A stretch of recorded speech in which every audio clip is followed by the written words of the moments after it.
Honda's Fireblade, top sports bike for so long, but recently some would say Yamaha's R1 has toppled it. So can this, the 2000 version, with more power and less weight, can it still cut it? Talking about cutting edge, if you think of the early blades as a cutthroat razor, this is a safety razor. It's still as sharp, if not sharper, but much safer in the way it does its job. It needs respect, but works with you, not against you. So what makes this so different from previous blades? Well, for a start off, the front wheel. It's a 17-incher. All previous blades have been 16 inches. Now that was very fashionable in 1992, but it limits you to tyre choice, and also you can get this shopping trolley effect, you know, the shimmy on the front wheel, so you get more stability.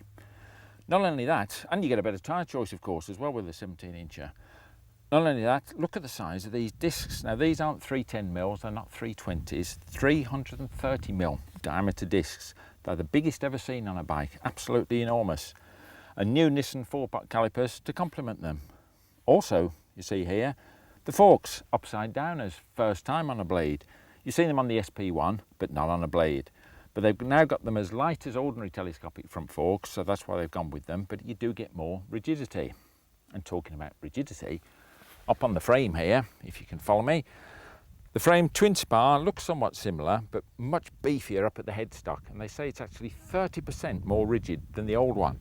But having said that, I'm going to throw this piece of grass away. Having said that, they've actually built on some flexibility in the centre. This doesn't mean it's going to hinge, but it gives some movement, some feedback back to the rider, but it's rigid where it matters up at the front end.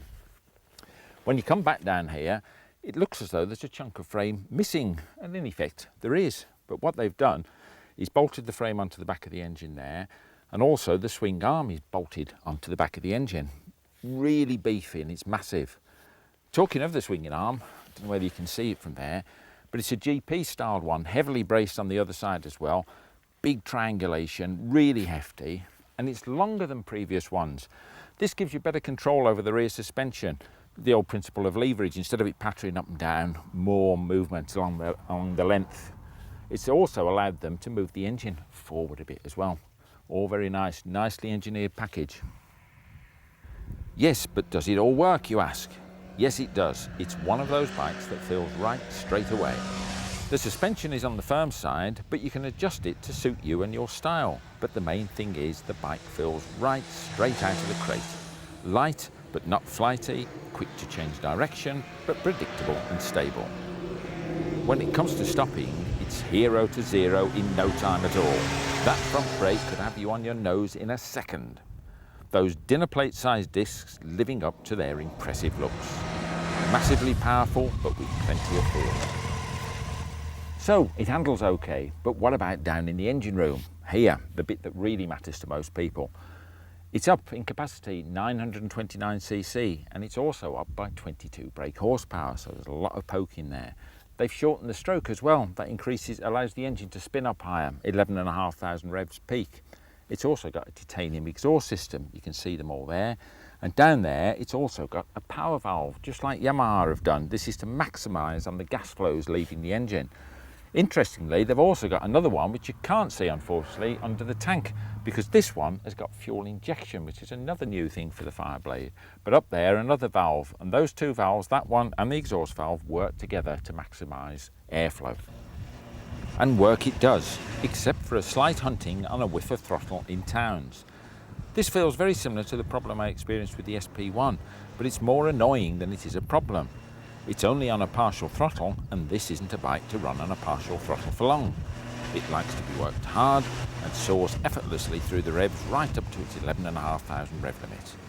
The gearbox is Honda's best ever blade box. In fact, it's almost poetry. Gone are the clunks of old, I'm glad to say. Clutchless changes are here to stay. No more poetry, I promise you. But it was quite good, wasn't it? Anyway, sitting on the bike, you notice this bike is much slimmer than the old blades. If you remember the early blades, very bulbous. They've slimmed down the tank a lot, but taken it lower, so you've got exactly the same capacity. The reach to the bars isn't as extreme as it used to be, and the bars are a little bit higher. It's all getting very, very civilised. If I switch on the ignition here, you can hear the old fuel pump perhaps just winding up there. You've got a nice big digital display, really good. My current favourite digital displays for the Speedo, that is. On the other side, you've got an analog rev counter, which is fine. You've got the temperature gauge and all the rest of the bits and bobs.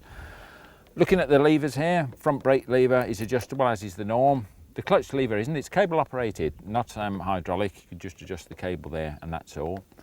The mirrors aren't in fact bad for a sports bike. I'm always complaining about them, but these aren't too bad. At least you can see what's behind you. You get a little flash of elbow, but that's okay. Now down there is a brand new headlamp reflector. It's a 3 reflector system. What you've got at the moment, I've got dip beam on, but you press the old button and it lights up the outer 2 plus the centre one. You get a hell of a spread of light with that. Very, very clever. 2 more things while I'm here. If I just switch on the ignition, hear that pump again. Listen to this if you can hear it. Hear that? That's an audible repeater on the indicator. Now I think that is really good, especially around town. You can hear those indicators going if you've left them on. Another thing it's got, most important and a first for Honda, it says on the top here, HISS, that's Honda's integrated security system. In the old key there's actually a chip, so you can only use this key with this bike until started. Irrespective of the mechanics of it all, it's electronically linked to the bike. That's a good one. Oh, and there is one other thing, it's also got a clock. But listen, that's up the front end for the pilot. What about your pillion passenger? Well, back here, got the little seat squad, which we're used to, and a little grab rail to hold on to. But this one's different. It hinges up. Clever that, isn't it? Normally you lift them off. Thought it was going to fall over then. Handbook in there, and there's a fair bit of space. The tools are in there, but you'd certainly get your waterproofs in there, certainly get a U-lock. A fair bit of room for a sports bike, so not too bad at all.